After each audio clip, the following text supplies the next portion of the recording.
The National Weather Service in Denver, Colorado has issued a severe thunderstorm warning for west central Weld County in northeastern Colorado, southeastern Larimer County until 7:45 p.m.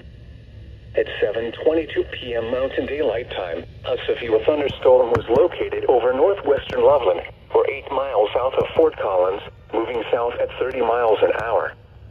Hazard, 60 miles an hour wind gusts and quarter-size hail. Source, radar indicated. Impact, expects damage to roofs, siding, and trees. Hail damage to vehicles is expected. Locations impacted include Fort Collins, Loveland, Windsor, Johnstown, Berthoud, Meade, Timnath, Massonville, and Carter Lake. For your protection, move to an interior room on the lowest floor of a building.